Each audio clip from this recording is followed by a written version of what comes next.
One trade we didn't touch on that I wanted to touch on quickly. The Texans keep chasing, it seems to me, running backs that are not at the peak of their game anymore. They did it with Joe Mixon. They did it with Nick Chubb. Now they've done it with David Montgomery. Not trading a lot, fourth-round draft pick and a seventh-round draft pick, but you traded an offensive lineman that the Lions badly need. But is David Montgomery still a guy that's going to be a number one running back? Dave, they're doing nothing different than what you do in everyday life. When you and your wife go to a department store, you split up, you immediately go to the men's clearance rack to look to get a good buy.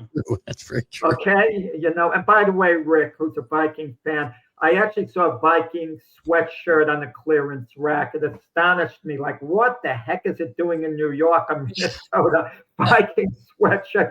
I would have bought it if I were a Viking fan. Good deal. But they're getting guys who still have something left where they don't have to give up much for.